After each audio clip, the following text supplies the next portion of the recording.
Let's try that again. Good morning, everybody. Good morning! We are Soul Shine, and we are going to sing with you. I know you're freaked out. I don't want to sing, but you're going to sing anyway. So let's stand up, not sit, because we sing from our feet. I'm going to teach you a simple chorus of a song. It's beautiful. It's a Michael Gott song. It's called "There Is Only Love." The words: "There's only love. There is only love." That's pretty easy so far, right? Then here's the only tricky part. Love that heals, love that sets us free. So say it out after me. Love that heals, love that sets us free. Go. Love that heals, love that sets us free. Then guess what it says? There is only love.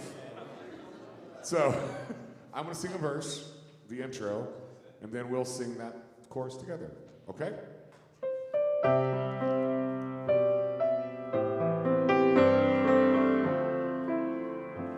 In this moment, in this place, I remember who I am. Letting fear and worry fall away from me, I open my eyes and see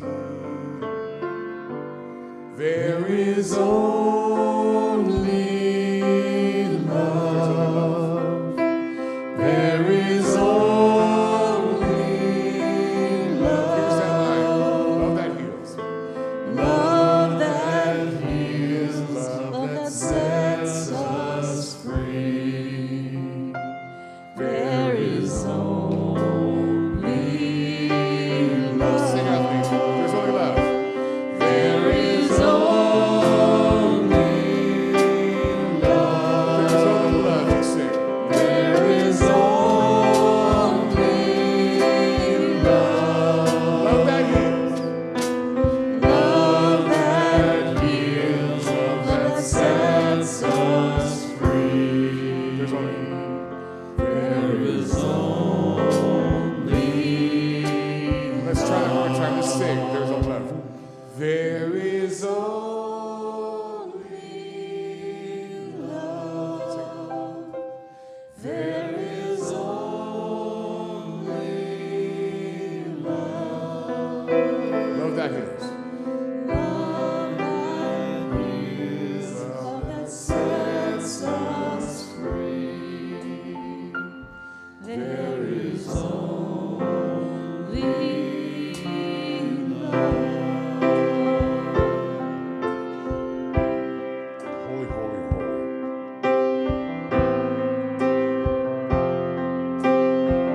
Eric?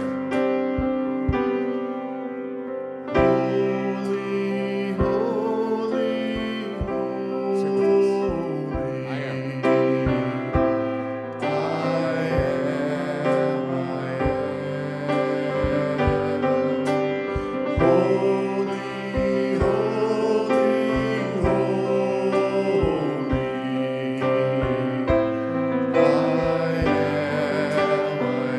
Sing with us. Holy, holy. Sing our holy.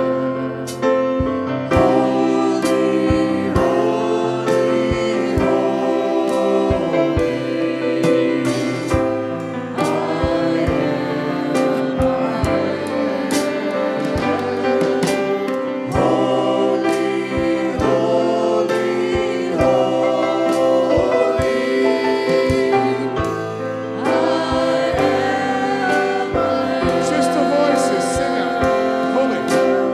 Holy. Holy, holy. Claim this. Yes. I am.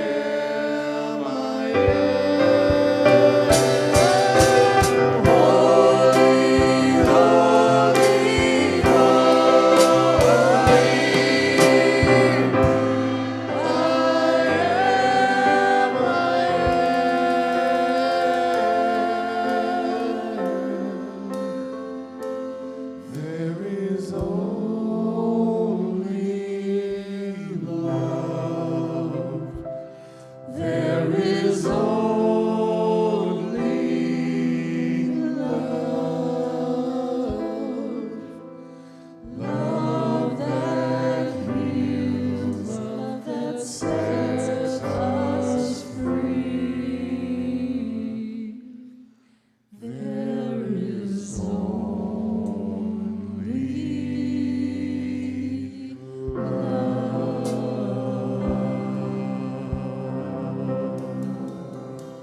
Give yourself a big round of applause.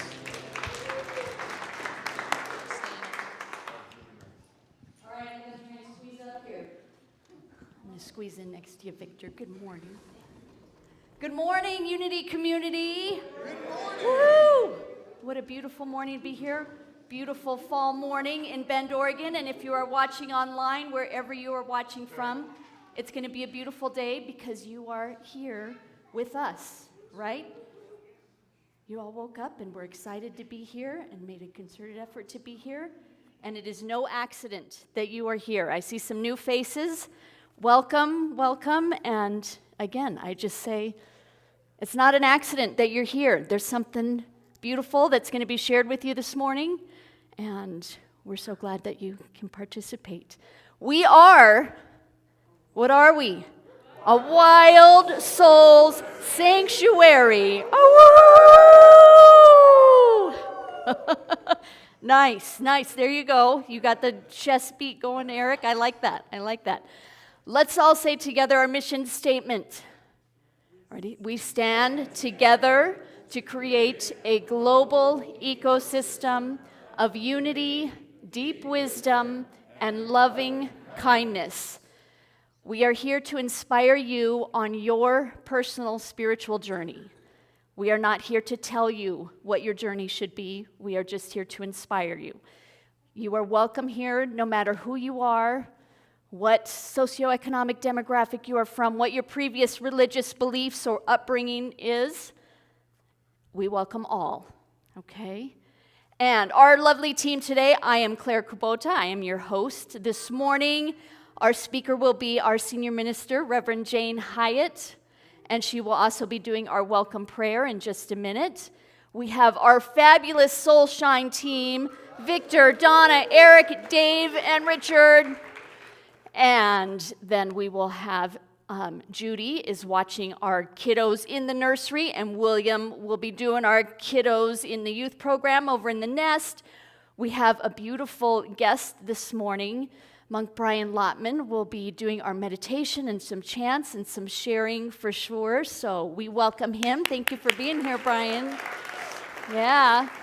And then live stream, we have Nico and Joanne and Chris, and Ilana is shadowing so she can start learning to do slides. We put a lot of effort into our online community and making this all work for you, so give it up for those guys. Thank you.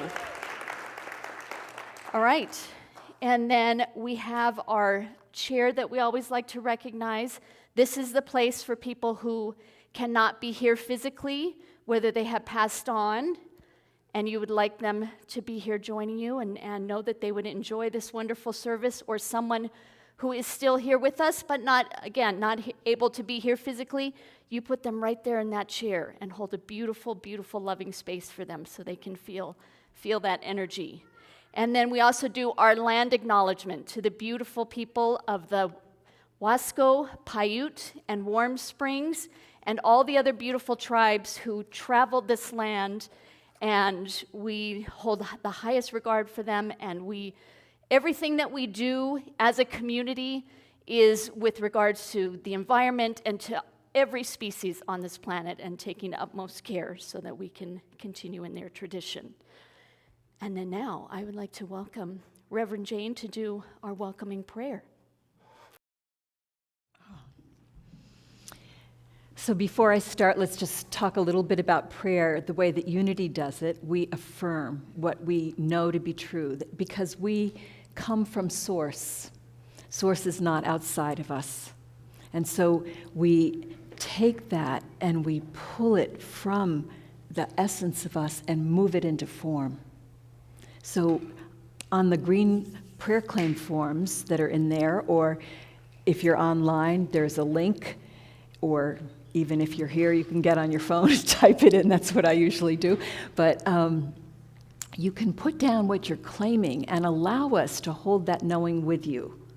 Because when minds share a knowing, it's more powerful.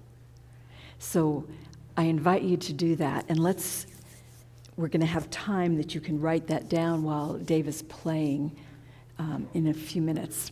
But right now, let's pray.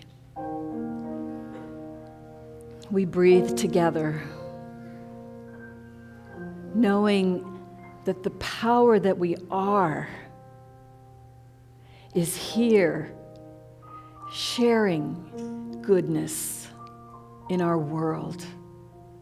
We are a radiant source of life and light and love, peace, healing, because we hold the possibilities for the world that we long for. We hold them already in our minds and our hearts. And as we focus on them, as we claim them,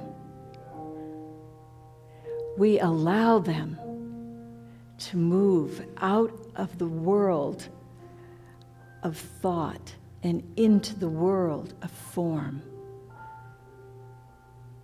We are so grateful to know that this is how it works.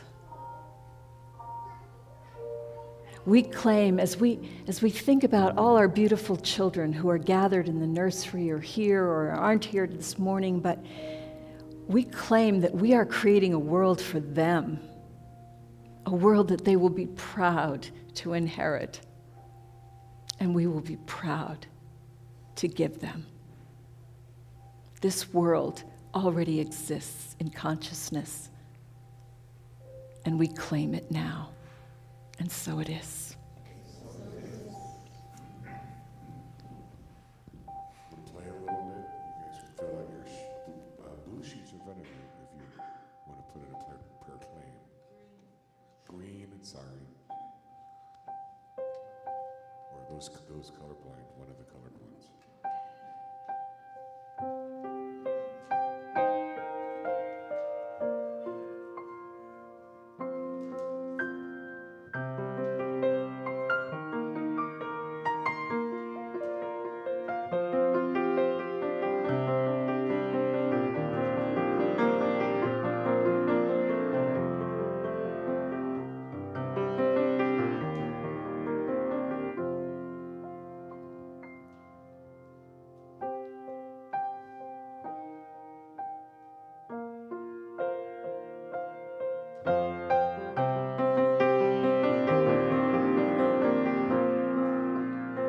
Sing with us the prayer song. Breathe in and know I am. Be still and know I am. Let go and know I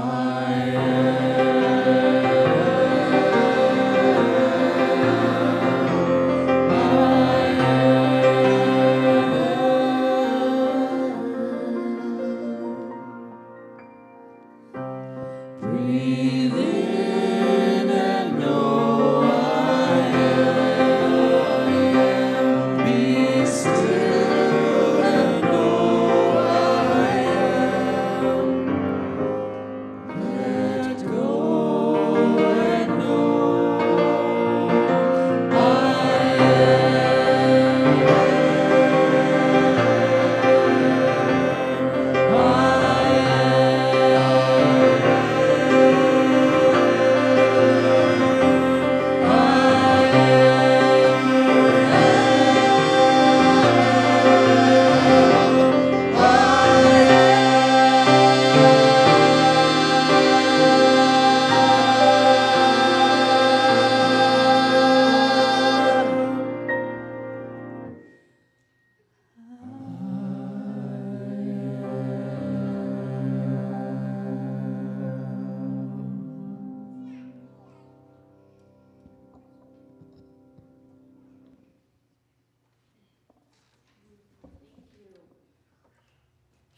Already you feel those amazing vibrations.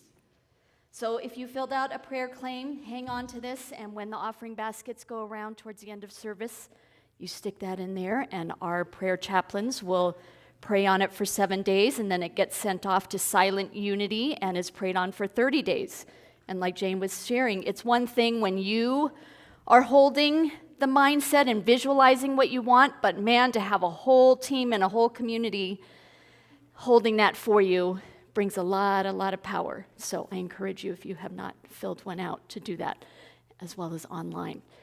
All right, so now we call this our Sunday morning celebration service, because part of it is going around and celebrating so that we can focus on all that we are grateful for, all that is going right in this world and in our lives.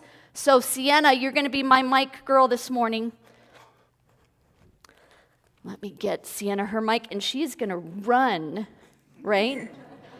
If you raise your hand up high, she will come to you, and so that you can share your celebration. Okay, who has a celebration for us this morning? Okay, Jane does. Let's see. So I'm celebrating the campfire that we had on Friday night, and especially Kelly and Nate, who organized it, and their whole tribe of kids. That was a built-in campfire before anybody else got there, but we had at least 21 kids there. And I want to celebrate this community because, you know, there are a number of unities that don't have younger people, and what they've had to face is that, well, maybe they don't want kids because kids are noisy and messy. And I am so glad that we're not that community because I say, bring on the mess and the noise. That is life happening, and I am celebrating this community. Well, and I want to add to that. It was an awesome bonfire, an awesome storytelling, but so Kelly and Nate have 6 children, okay? So I don't know about you, I had 2 that pretty much had to fend for themselves, and I was still, but to be able to still show up and organize, and she donated all the stuff for s'mores and snack, the ciders, and brought all that and set it up, so good job. And this is one of her beautiful daughters, Sienna. Yeah, so it was awesome. Thank you. Okay, Victor, what you got? I want to celebrate, this is my second week of bringing live music to Cascades, High Lakes, care homes, and it's really making a difference already. Beautiful, and, beautiful. Coltrane, he was born in Georgia 14 years ago today. It's his 14th birthday. Woohoo! Yay, Coltrane, happy birthday. We're glad you're here to celebrate with us. He's going, Dad, you weren't supposed to point me out. When you're 14, man, you want to hide. All right, who's going back?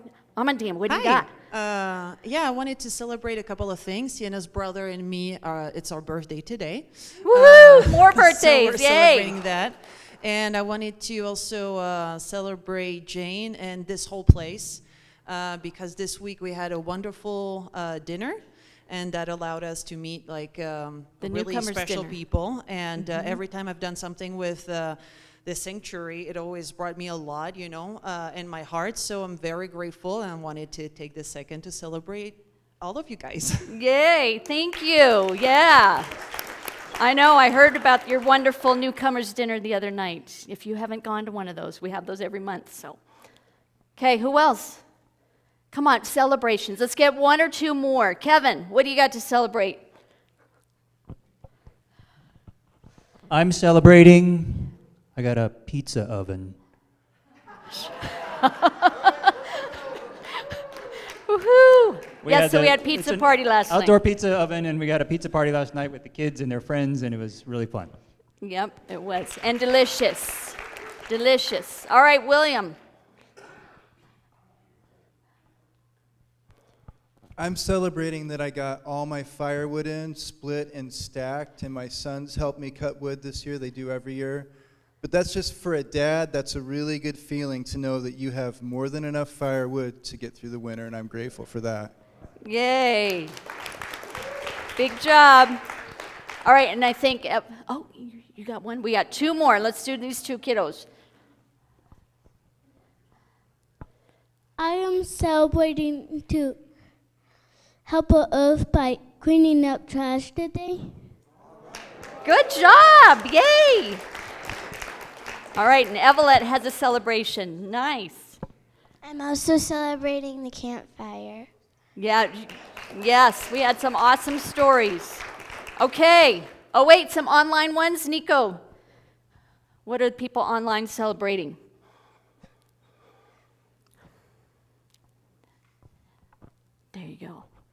Online, Leah is celebrating new to her living room furniture that will host many visitors to her home. Nice. And Woo. also celebrating that her kiddo, Saheli, made a new friend yesterday. Nice. Celebrating you, Leah. Yay. Thank you, Leah. Hi, Leah. She's watching from home today. Okay, so now we finish. What? I just said hi, Leah. Hi, Leah. Yes. Eric says hi. And then we always finish up with an earth celebration, right? So that we can hear and focus on, again, what is right. Because what you focus on is what you attract more of. So let's focus on some beautiful, positive things. So California is the third state. I'm not sure who the first two states are, so I would like to acknowledge, I'm hoping maybe Oregon is one of them. If not, we need to get on the bandwagon. But they have passed a law so that technology companies are required by law to give you instructions and manuals on how to repair your phone and your electronics. Because before they said, oh no, you just got to buy a new one. Right? And so that is now law. So only 3 states, they'll have that. So again, let's research, and if Oregon is not one of those, let's make sure that we become very quickly one of those states. So one thing that's right, we're trying to make advances in that. So beautiful. Okay, William, you ready to come up and take these kiddos? And if you know what I meant to tell you, because William loves to play Uno, but if you don't have the Uno cards are in the nursery, if you want to grab, they're up on that shelf. Okay, and you can chop, are you guys going to chop firewood? Yeah, we need some, so we can have another bonfire. You guys need to go chop some more firewood. There, perfect. Okay, we are going to bless these children on having a fantastic, fun day together. We appreciate the holy gift you are. We see the Christ light shining from you. May you always know what a treasure you are. May you always bring your gifts freely and fully to the world. Namaste. Woohoo! All right, you guys have fun? And now we have announcements. And this is actually a really important time because, man, we have so many cool things happening in this community. And this is one of the ways that you get to know about them. In addition to the newsletter, if you are not signed up for our newsletter, we send a newsletter out every Wednesday with all this info in it too. So our regular events that are happening this week, Sound Bath every Sunday night at 6:30. I knew that, so that is happening tonight. You just bring your cozy sweats and your yoga mat and blankets and your eye pillow and breathe in and soak up those beautiful vibrations. Open Sing is Wednesday night, led by our fabulous music director, Dave Finch. And any of you who just want to come and sing, doesn't mean you have to get up here on stage, but you just love singing, come and play. Right, Dave? Where did he sneak out of here again? All right, women's group, Suzanne Landry runs this, and this happens every Wednesday. If you go to our website, you'll see her contact info, and they meet every week for a hike or some other type of gathering. So if you would like to be involved and meet other like-minded women, this is a good thing to do. Okay, membership info gathering. Now I just want to say this because people, we know that there's sometimes a fear of the word membership, right? You feel like, oh, I got to pay money. Oh, I got to do stuff, right, to become a member. This is just information so that you actually know you're not making those assumptions. You actually can know and hear what it means to be a member here. And we need you to sign up go and RSVP online so that Jane knows who to send the Zoom link to and whether or not it's happening. So it's going to be tomorrow night on Zoom at 7 p.m. And then she's also doing one next week Sunday after the service in person. So if you're watching online and are interested in learning more about membership, again, no prerequisite. This is just for information. No commitment is required after that.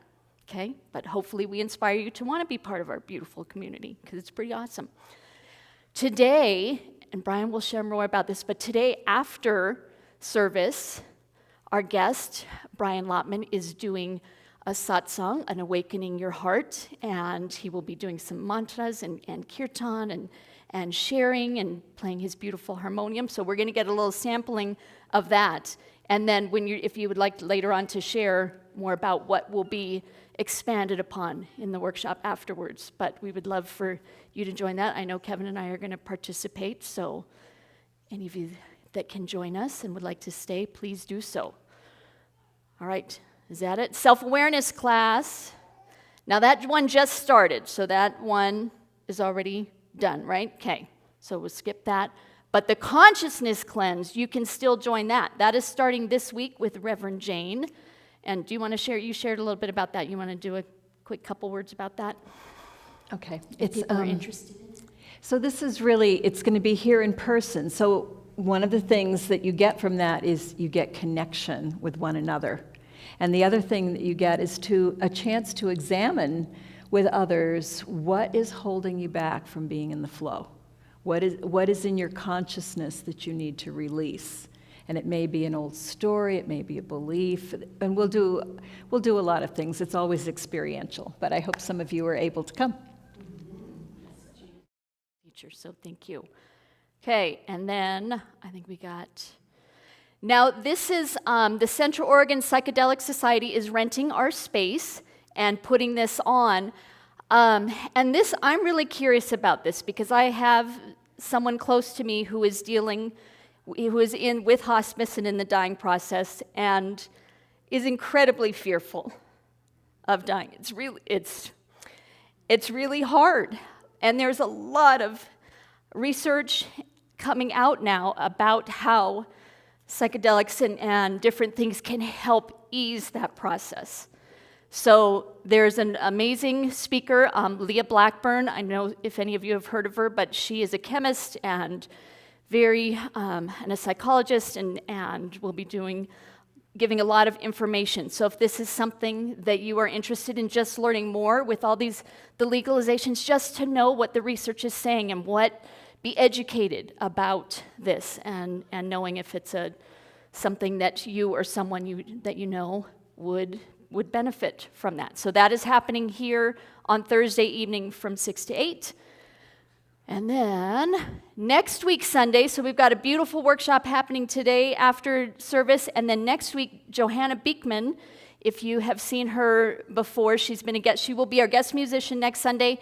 And then she is doing a Free Your Soul's Voice play shop next week after service. And I know Kevin went last year and had a lot of fun, but she's got a lot of energy, and it's just about freeing playing with your voice and freeing that. So even if you don't consider yourself a singer, these are always fun workshops to do. Okay, and we have printed calendars out front, and online is always the best way to see all these amazing things that are happening. So, all right, next, let me see. I got to turn my page. What's happening next? Are we going into our... Okay, so now it's time for me to introduce Brian.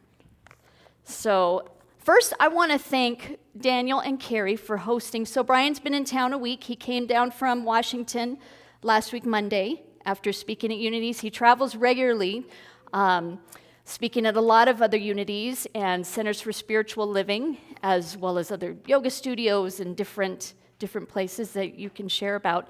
But Daniel and Carrie have been hosting him all week at their beautiful home. They set up their second bedroom, and it was so wonderful when you guys shared with me. They said, that's why we got this home, so that we could have a space to host people who are Unity guests, and they've been hosting spirit groups. So let's give them a round of applause. So thank you for opening your home in such a beautiful way. I know that meant a lot, and that meant a lot to Brian, and for us to know that we have a space to host people who are guests coming into town. And so Brian has been traveling for 11 years now. I got to go on a hike with him. I took him out to Smith Rock the other day, and a beautiful, beautiful day, and he kicked my butt running up Misery Ridge, just about. And we had some really good conversations about spirituality and his share, and I just love that he said yes. And this man travels the country And he's a monk, so that, I mean, he depends on the goodwill of people opening up their home and helping to support him, and coming to workshops, and that's how he lives, and he is going to share with us. He shared with me about getting to a place where he feels very connected all the time to the divine. And so what his workshops do is help. He wants to inspire you and show you how you can do that as well. And so he's going to come up and play and share. And yeah, so we welcome him, and then we'll go into the talk. Thank you, Brian.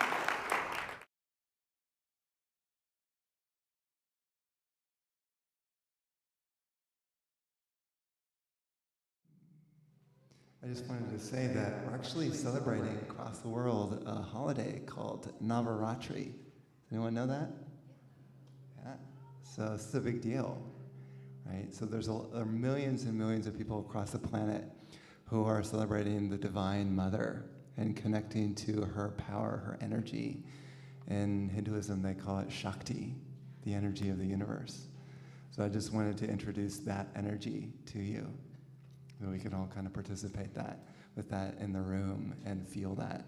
So are you ready? Okay, so you can sing with me. It doesn't really matter whether you sing well or not. It's more about the feeling of the energy as you're singing it. There's many forms of the Divine Mother. These are just some of the forms. Maybe the main one that some people know is Durga. Durga, she rides the lion. She's got many, many arms, many, many weapons, and those weapons are designed to, in a sense, destroy demons or destroy negativity. So right now would be a very powerful time to invoke her energy. So we'll start with the mantra, and I'll sing it together with you. Durga Bol. Durga Bol. It's real simple. Bol. Bol means hooray. Durga is the protector, the protectress. So let's sing it together, and I'll start, and then you can kind of come in with me. Durga Bol, Durga Bol, Durga, Durga Bol, Durga Bol, Durga Bol, Durga, Durga Bol, Durga Bol, Durga Bol, Durga, Durga Bol, Durga Bol, Durga Bol, Durga, Durga Bol, Durga Bol, Durga Bol, Durga, Durga Bol, Durga Bol, Durga Bol, Durga, Durga Bol, Devi Bol, Devi Bol, Devi, Devi Bol, Devi Bol, Devi Bol, Devi, Devi Bol, Devi Bol, Devi Bol, Devi, Devi Bol, Devi Bol, Devi Bol, Devi, Devi Bol, Lakshmi Bol, Lakshmi Bol, Lakshmi, Lakshmi Bol,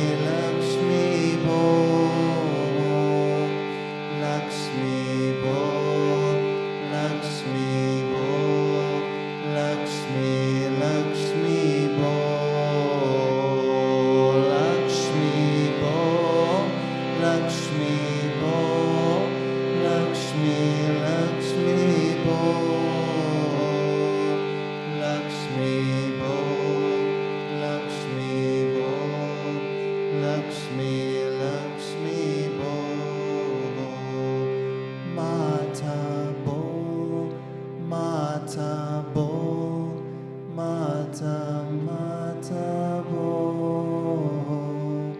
mata bo, mata bo, mata mata bo, mata bo, mata bo, mata mata bo, mata bo, mata bo, mata mata bo.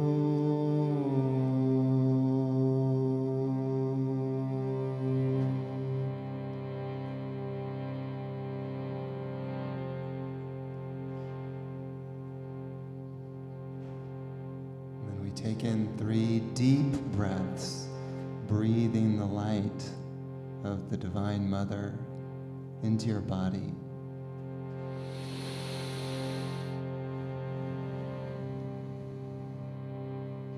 Filling all the cells with light.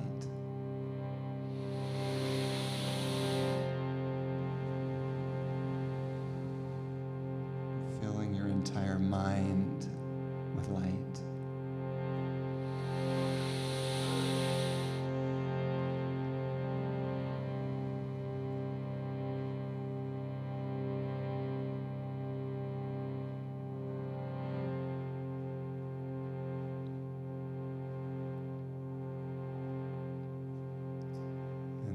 Meditate upon that power, that energy inside of us and outside of us, everywhere.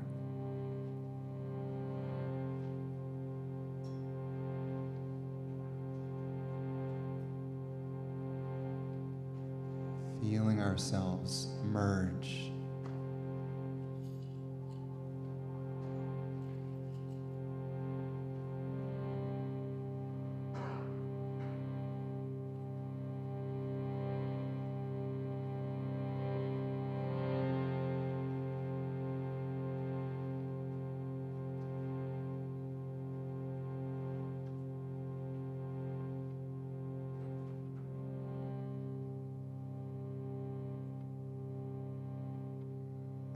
Just imagine for a moment that you are the light of the entire cosmos, behind all of creation, everywhere.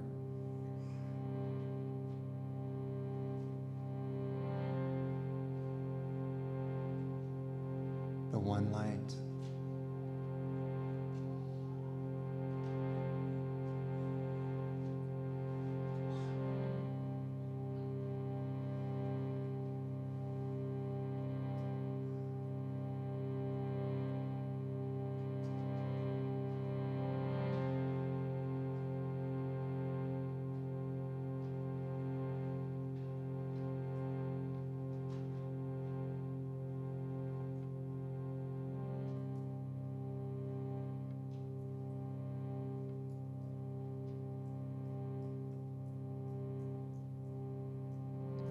Setting the intention for this meditation to go deeper and deeper throughout the service.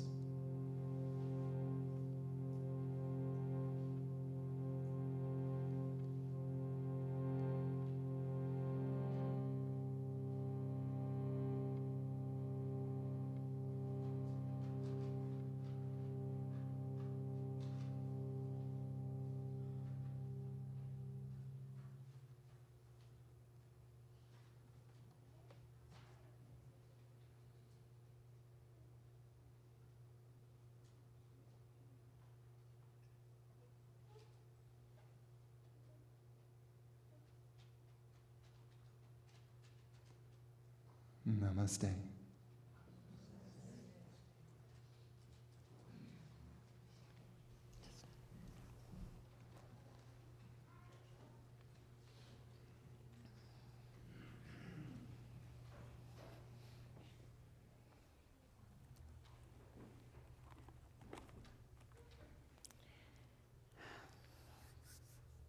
That was so beautiful. My heart really feels open, and I I think your workshop today is going to be so amazing. As I was thinking about release, there's often a lot of grief attached to it. We don't willingly let go of things often. But there's a beautiful side to release, that when we let go, there is space for something new, something unimagined. And I was reflecting on my own life and how, in some ways, my life is a story of release and opening up to something more. I didn't realize that today, or not today, it's a 9-day feast of Navaratri, which is honoring all the aspects of the Divine Mother. And I feel like I got an initiation into that honoring when I was very little. My mother died when I was 7. And that was really hard. That was a letting go that for sure I did not want. And I know that many of you have had encounters with death, and it never feels like, yippee! It feels like crap. It feels like, how do I go on from here? It's a really, really hard form of release. As we look at the trees outside and all the beautiful colors, the last hurrah before winter, when everything seems to be dead. And there is life that's happening. There is dreaming in the womb of the earth, and growth is coming, but we don't see it. And the part of us that is attached to the physical feels bereft. It's hard to get past that. But we can get past it if we hold the knowing that as creators, we are always creating. There are seasons, but we are creating. It took me a long, long time to find anything good about my mother's death. Lots of therapy. But today I know that I carry the energy of the mother. I bring it to everything that I do. And if my life had gone along the way we all wish it would, with my mother there, I would have been attached to my mother, the physical woman. And I wouldn't have had the heart-opening, ripping experience that allowed so much love and compassion to come through. I know that is truth now. I didn't know it when it was happening. Over the years, I've had lots of experiences.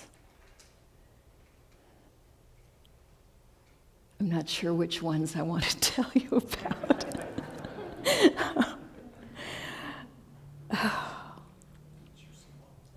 The juicy ones, yeah.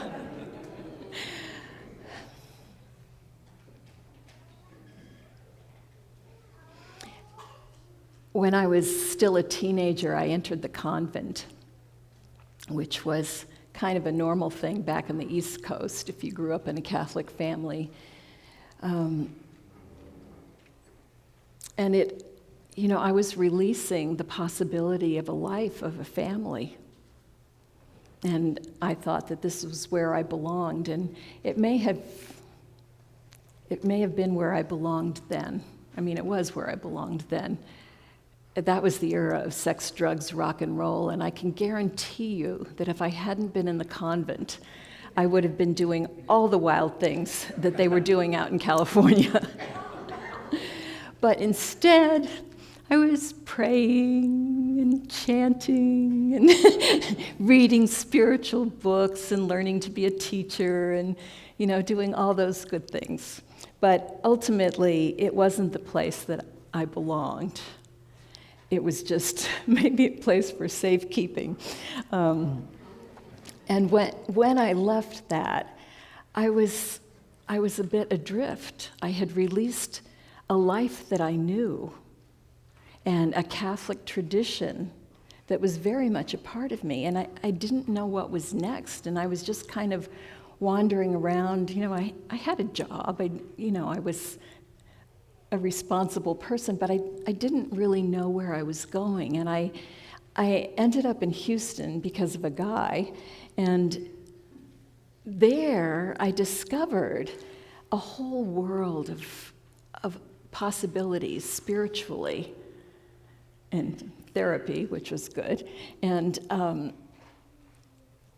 those were things that weren't open to me in the life that I knew back on the East Coast. They just weren't on the menu. And so my life and my mind began to open up. I had gone there with a guy, and we were living together for a year. When I first got there, I had let go of teaching. I had convinced myself that I didn't want to do that anymore. What was really true was I wanted to be with this guy, and I needed an excuse to quit my job. And so I convinced myself that, I'm just done with teaching. Well, anybody who knows me knows I'll never be done with teaching. But I managed to convince myself then, because I had like zero self-awareness. And so that was the excuse I needed, and off we went to Houston. But then I didn't have a job, and I didn't have a career, and I didn't know what to do. And I thought you needed to have a resume in order to get a job. And my sister-in-law was going to help me create a resume. And I don't know what took her so long, but it took her like a whole month to come up with something. I mean, what was there to say? I'd been a teacher, that was it. But I had the belief that I couldn't get a job unless I had a resume. And I think that that's something that we have to look at. What are the beliefs that are holding us back? Now, that wasn't a major belief, that was a minor belief, but it's still, for a month, I didn't have a job because I was waiting on this resume.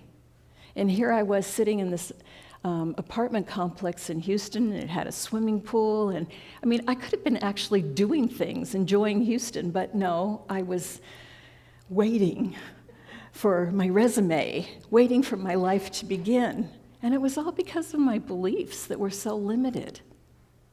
And so finally, once I had my resume, I start looking in the paper, and I found a job that did not require a resume.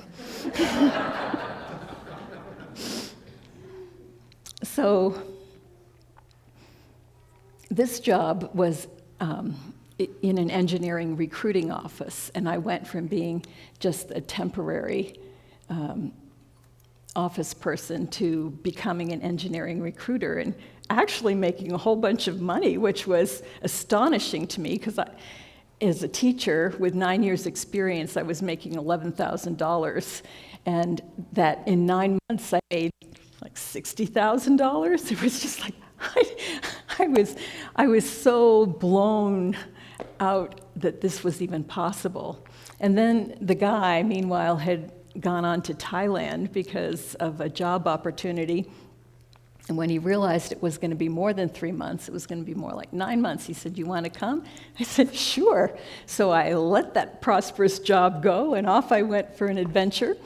And 3 months into this adventure over there, I found out that he had another woman in Bangkok that he was seeing.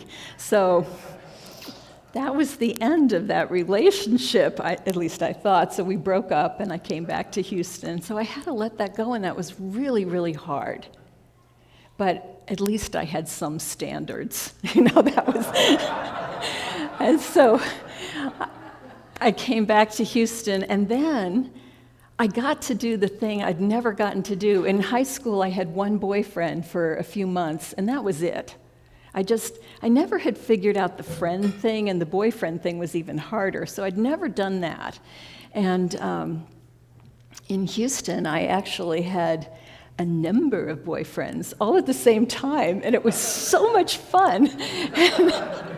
And so that was, again, that was a space that opened up that I had no idea that was on the menu. And it was the 80s, before we realized that there were STDs and things like that. So I was lucky. But anyway, I let that all go because this guy realized that he was missing a good thing. And so he wanted to get back together. And now he was in Australia. And so he was ready for commitment, and I moved over there with him, and we got married and had a baby there, and it was a wonderful adventure and really fun. And then when it was done, we came back to Houston. And as I said, Houston was a wonderful place for me. I loved it. We had another daughter, and it was my place that I discovered the wider realm of spirituality. It was a place where I had a huge family connection with my kids and their families, and I was just having so much fun. We had parties at our house a lot. I just had a lot of community. And when my husband got the opportunity to move to Bend for that gas pipeline that they were putting in, he wanted it because he hated being in the office. And he never took a shine to Houston. So it was only fair, but it was so hard, and I was just starting to have a chance at a business there, and I was really liking it. And letting go of Houston was not easy for me. And Bend was a complete unknown. I didn't know what it was like. We had found a wonderful private school for our children down there that I really liked the philosophy of education. So I came up here, but I wasn't enthused about it. But when I got here, bit by bit, I began to find community. It took a while. Truthfully, it did. But it is so my place on earth. And so I had to be willing to do that. And so anyway, so we had a couple of years that we lived in Bend, and then he finished that job. And he wanted to go back out into the field and do more things like that. And he realized that it wasn't going to work to be married, because that isn't what I wanted. I'd had plenty of moving around when I was a kid, and I wanted roots, and I was just starting to have a business here. And I was really excited about it, even though it wasn't flourishing by any means. It felt like a calling, something that I was supposed to be doing. And I guarantee you I was, even though I couldn't really see all the evidence of it then. And so we ended up ending our marriage, but it was really, really hard. It was really hard to let go. I did love him. And I also had the belief that you're not supposed to get divorced. I went to the coast with a friend, and I found this starfish. And see the way that it has this little loop on the end? I was journaling about it afterwards, and I was asking about what this gift represented to me.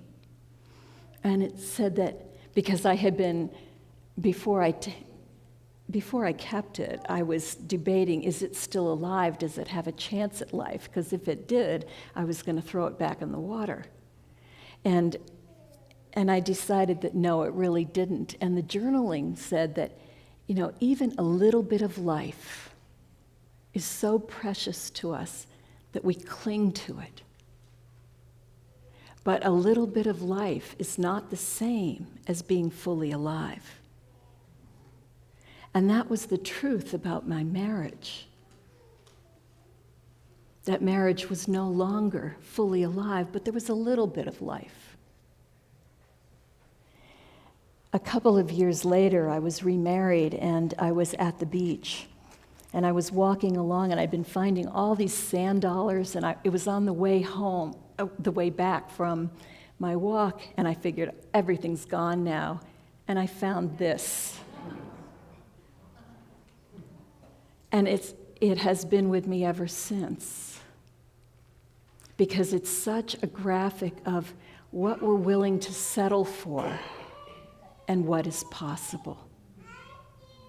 But we have to let go of the smaller possibilities in order to have the greater ones.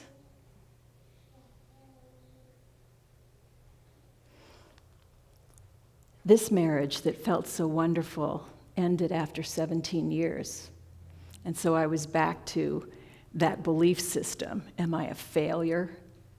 Because now I've been divorced twice. What's wrong with me? And Nico, would you show that, or whoever's doing the slides, would you show that picture?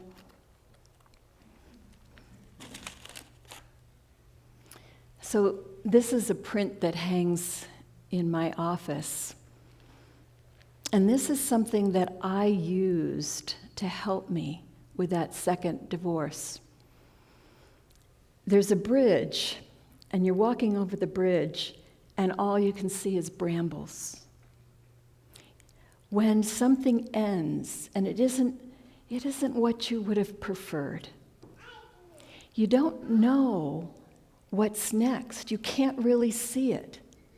It looks murky and muddy and full of weeds, and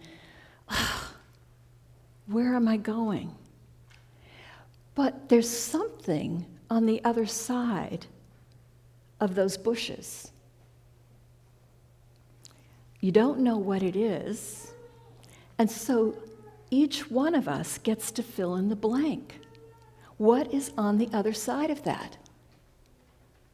Well, it could be you walk through the bushes and you fall off a cliff and you die, if you want to tell yourself that story. But why would you fill in the blank with that?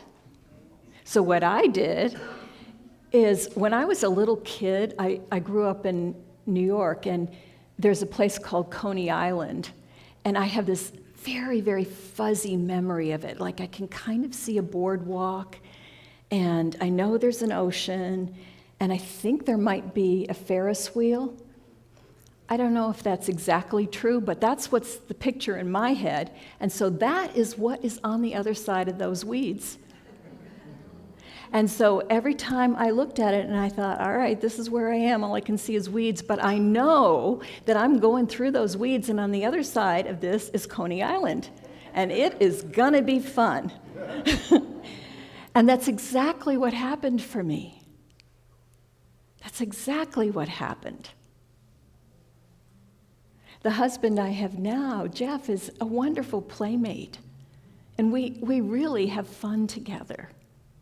This community, which at that time, because I had to do this publicly, of course, I had just started as the minister in January, and the marriage ended in June. So, but it was just, really small at that point. And look at how it's flourished.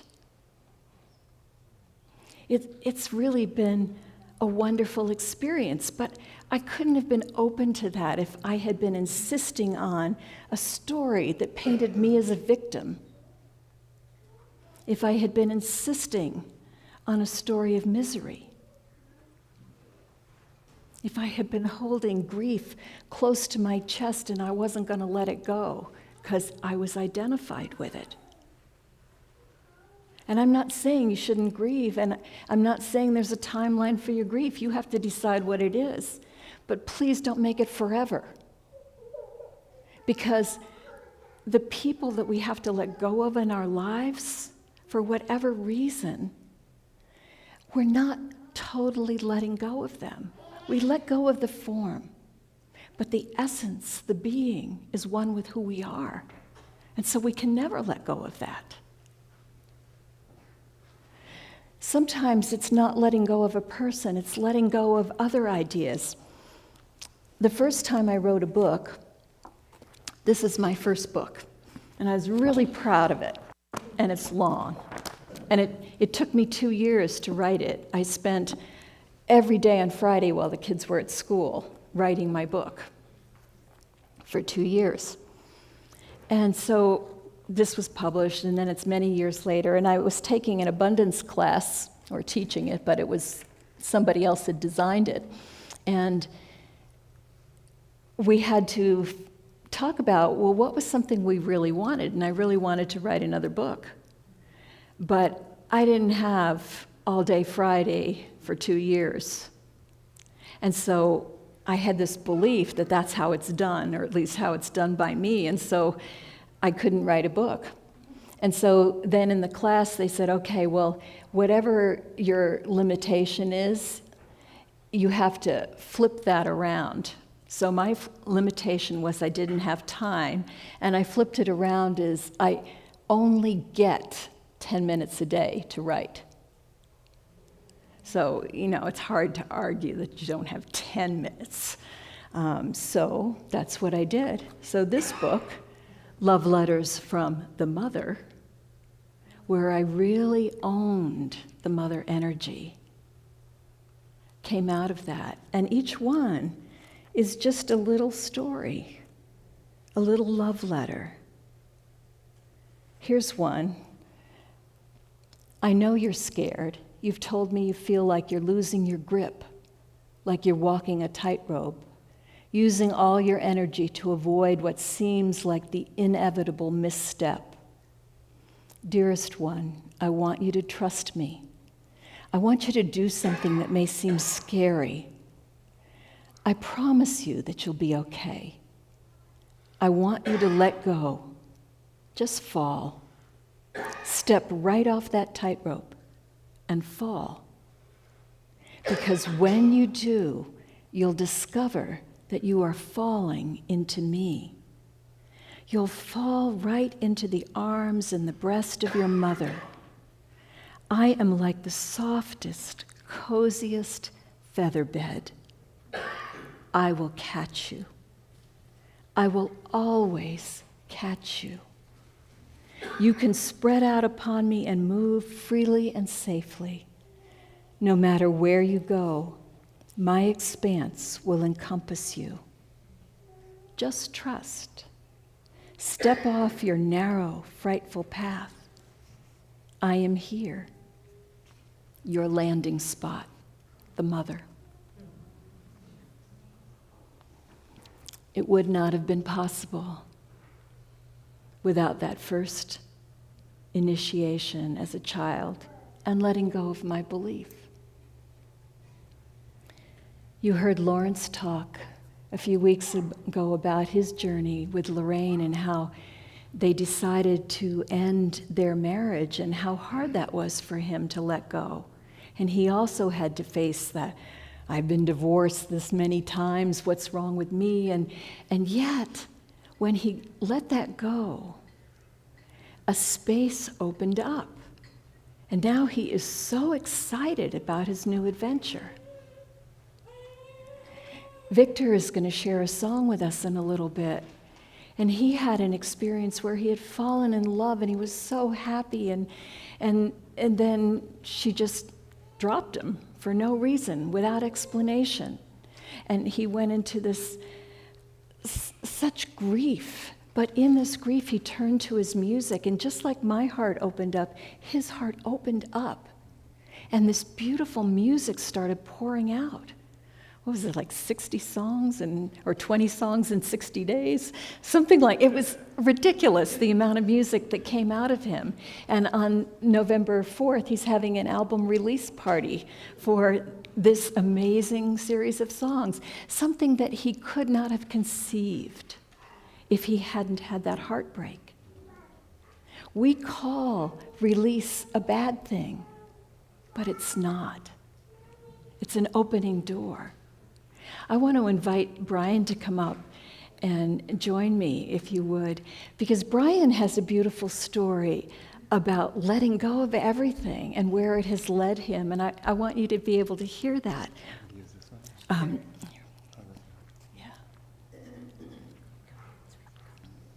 Thank you. Yeah, thank you. So some people already know my story a little bit. I'm a wandering monk. Back in 2012, I had a meeting, they call it a darshan, with my spiritual teacher, Sri Sri Sri Swami Purna Maharaj. That's better, now you can see him. So I put his picture up there.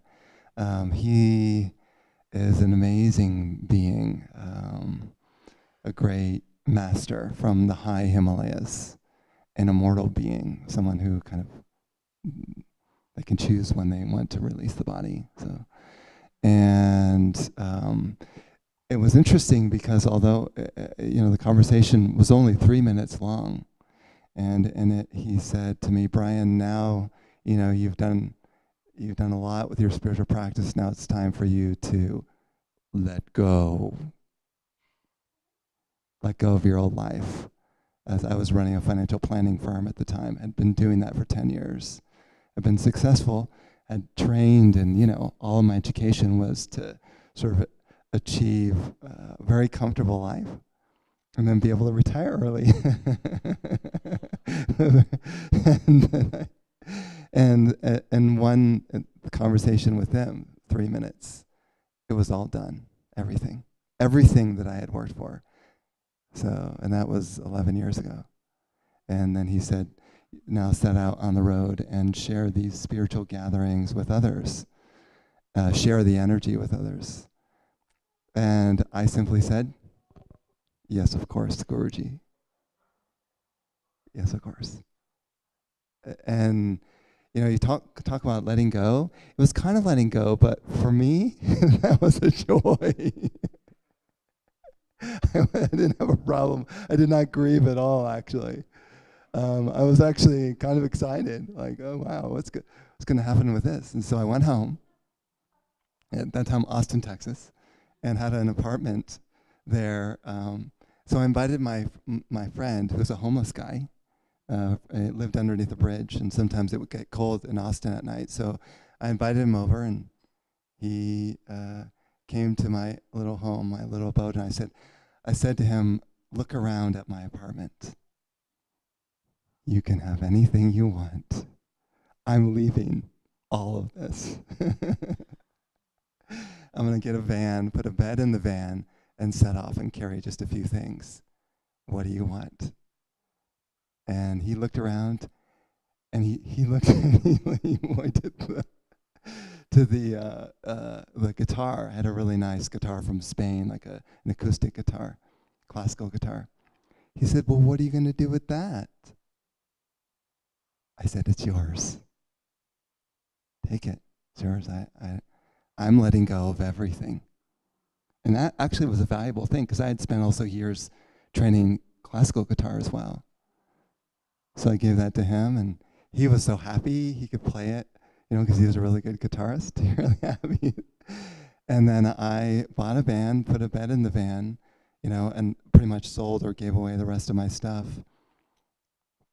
And then just set off and been traveling kind of ever since, and sharing these gatherings, that one of the gatherings being after the service today, and sharing the presence and the energy. The teachings for me, spiritual teachings, come in that space of letting go.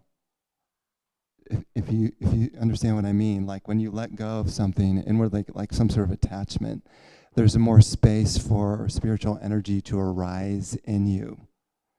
And so I become kind of somewhat hollow. And in that way, the energy kind of comes through. Let's say, for instance, the Divine Mother, Durga or Kali or whatever, kind of comes through and can be shared with people in that space. If I hadn't let go, there would be no space for spiritual evolution or spiritual power or energy to come through to even share. So that's kind of the result of letting go. And that's only become more and more powerful as I let go of more and more things, not just physically, but also mentally, belief systems and the ideas about how life should look and how opinions of people and judgments of people and all that. It's a sort of continuing process of letting go. So that's kind of been my whole path, really. And honestly, like, see the orange that I wear? That means renunciation. It's the fire, the burning of all desires and the fire of the divine, so that something new can be born out of that. So. Just a prison jumpsuit. Someone made that joke to me before too. Wow, you just come out of prison? Yeah, the prisoner of the mind. Yeah, exactly. No, you can keep that. Yeah. Yeah. So exactly, it is, and I think that's so much. I love that. Is Kali and Durga, are they the same? Kali is the kind of the next stage. She's the one that destroys the ego. Whereas, Durga is the one that sort of kills demons. But the ego is considered as the ultimate demon, meaning the feeling of separation. So when you invoke Kali, she goes to the core of who you think you are and sort of helps you to release your identity, your core identity of I am something, or I'm existent even. Yeah. And so she's considered as the most powerful goddess in the final stage of the most powerful goddess of all. So that's Kali, yeah. Yeah, and as we go around and we see all the Halloween decorations out, there's a lot of skulls, right? Kali carries a garland of skulls around her because she's really, as you said, that's what she's about. So this is a time of year. In the Celtic tradition, they say it's when the veil is thin and the other world is accessible to us. And that other world is not just ghosts, it's a world of expansive possibility. And that's what I hear when you talk about that. You stepped into this space of generosity first, but then even beyond that, of just being. And in regards to the whole skull thing, and it said like the final fear is a fear of death. So, the skull representing death. And so if you can actually overcome your fear of death, you can reach very incredible spiritual states, or you can go into the depths of your being. And that's, it's a kind of a rare person that achieves that. And that's why it's actually helpful in circumstances to face death itself. That's like the ultimate school. Is when you face death, whatever is dying, but especially the body, and you really sort of accept that completely, that some spiritual thing can kind of arise out of that, like the phoenix. Or one would say, like, when you die and you're reborn into spirit, that would be something like that. And facing physical death is really helpful in that way. So you can actually look at it as an opportunity. Funny enough, Kali would say that. Teachings of Jesus too, that whole idea, he says something about unless this body die, it can't be born again. And people were confused at the time, but think about what would have happened. How would we have heard about those teachings of Jesus if he hadn't died? That was the whole thing that flipped it into another realm and allowed his energy to move from being this human man, Jesus, to the Christ, that energy that is available to all of us. So it's really, this whole idea of release is very powerful, and this is the season to embrace it and to think about, what are you ready to release? What are you arguing with life about? That life is saying, maybe it's a closed door, and you keep trying to pound your way through it. Maybe it's something that has been yanked from you. Maybe it's something that you've been hearing that voice in your head saying, and you've been ignoring it. What is it? This is your time. And I would strongly encourage you to stay, if you possibly can, for this session with awakening your heart. This is somebody who he didn't just read it in a book. He's walking it. And when you get around people like that, you can feel the energy and you can gain something from it. It's very powerful. And now I look like a pumpkin. So thank you for inviting me to talk. Let's appreciate that. I'm always going to think of you as a pumpkin now. All right, and so now we get to invite Victor up to just share one of his beautiful songs. And we picked this song because it had to do with not just loss, but then creating space from that. So Victor, come on up. Thank you.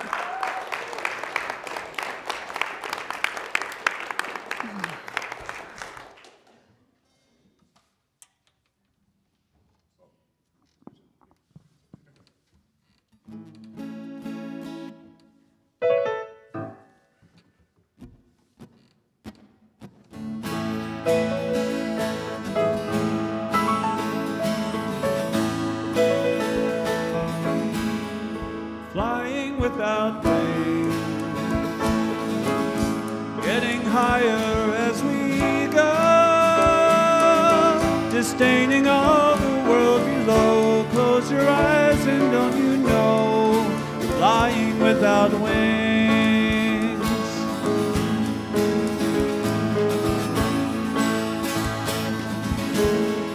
Mountains disappear,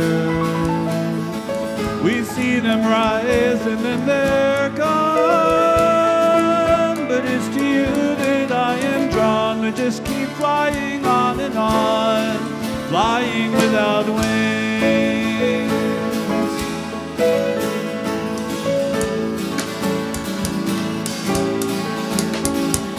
Flying without wings, everything turns to dreams. Flying without wings, it's not as hard as it seems.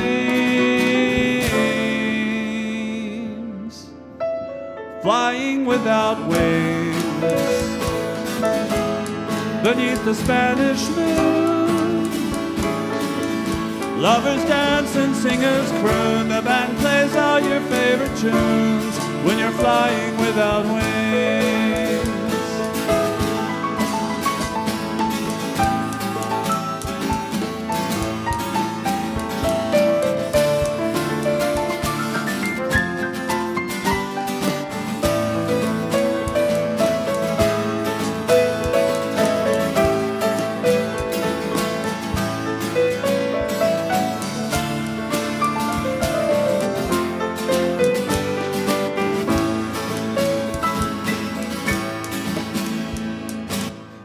Without wings,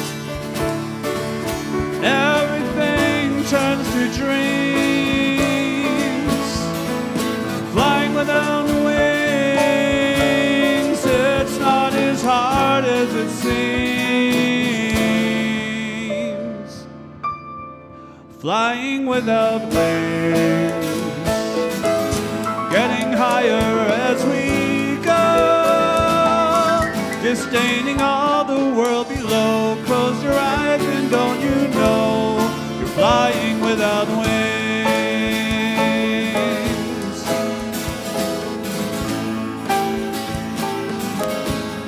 Flying without wings.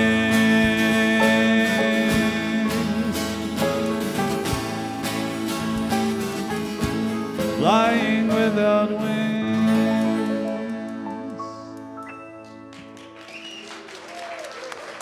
Thank you.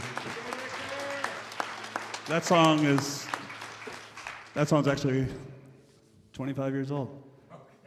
I'd lived in Atlanta, Georgia for 20 years.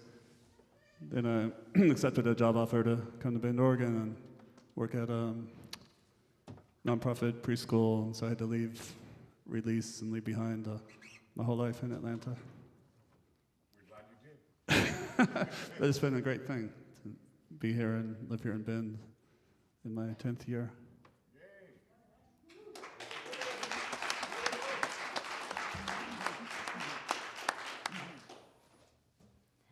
Wow. You know, I said when, I'm just going to scoot this out of the way for a second. When I said there's a reason that you're here, I'm just shaking because I needed to hear this stuff today. And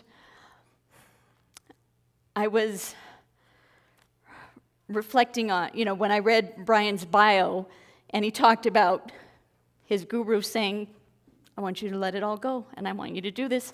And that was my first question. Well, how'd you do that? Wasn't that hard? Wasn't that really scary?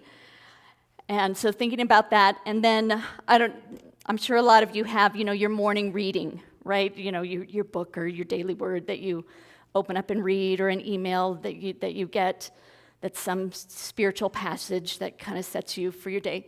So this morning, I'm reading Mark Nepo's, open up Mark Nepo's Book of Awakening, and it's the story of him sharing, so Jesus had done his Sermon on the Mount, and afterwards this young, wealthy merchant came up to him and said, I'm just so taken by you, I want to follow you, I want to, what do I need to do? What do I need to do to follow you?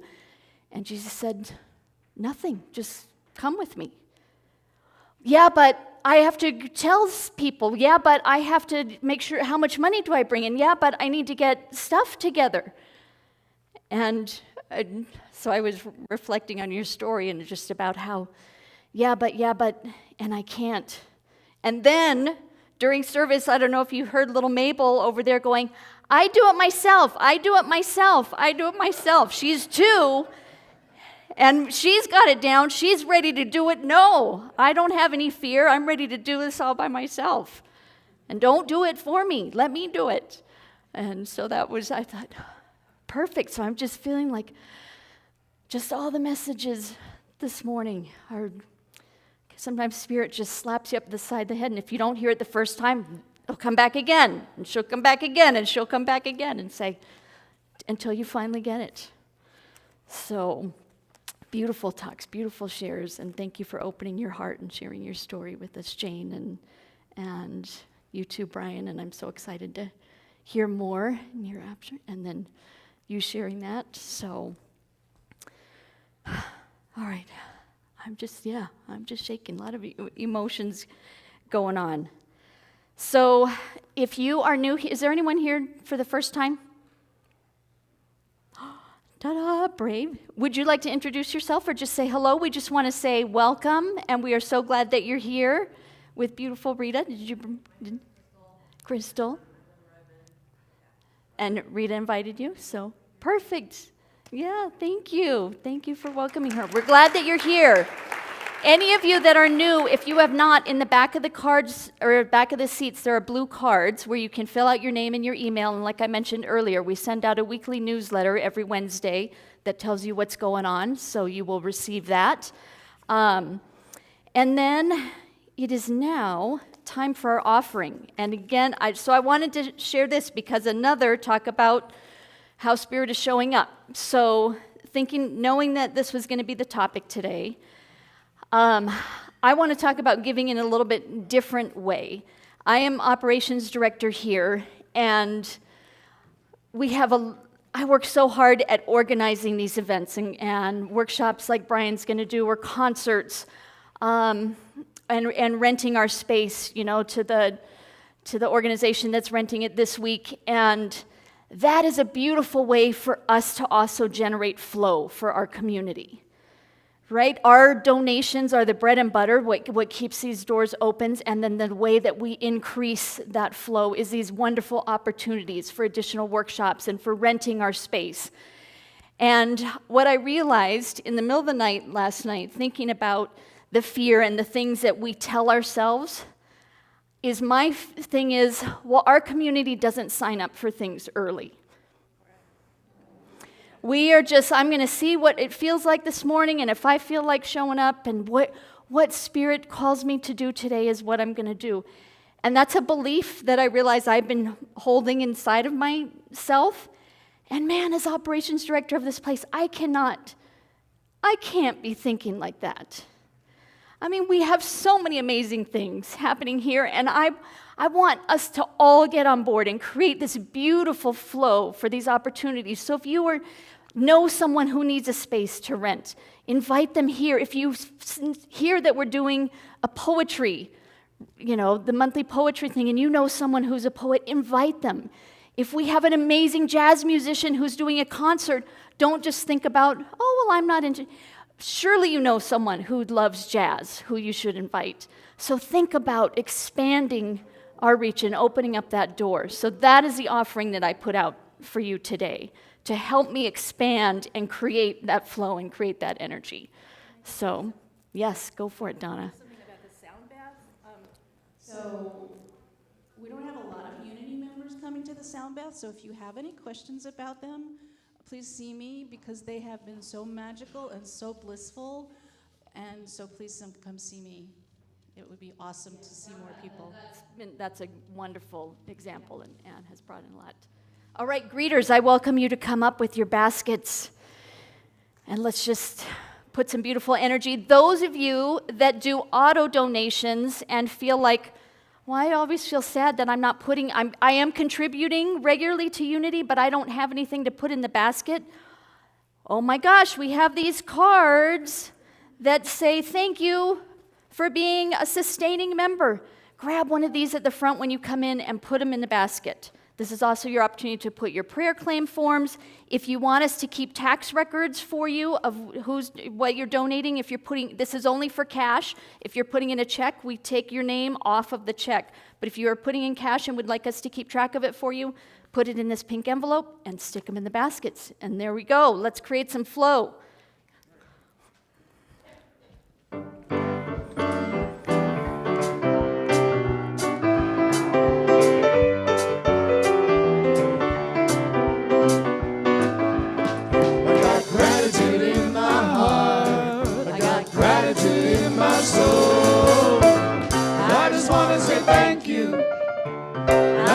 Say thank you. Thank you. I just want to say thank you for it all.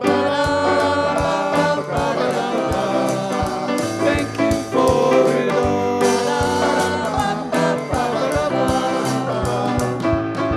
I got gratitude in my heart. I got gratitude in my soul. I just want to say thank you. Mahalo. I just want to say thank you. Muchas gracias. I just want to say thank you for it all.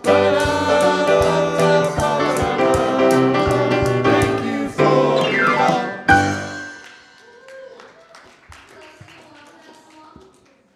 Gratitude in my heart. That's a shower song. That is a really good morning shower song. It's so catchy. Okay, we are going to bless this abundance, all these beautiful prayers and these auto donations and the giving that we have received. From the love of pure spirit within us, we bless these gifts.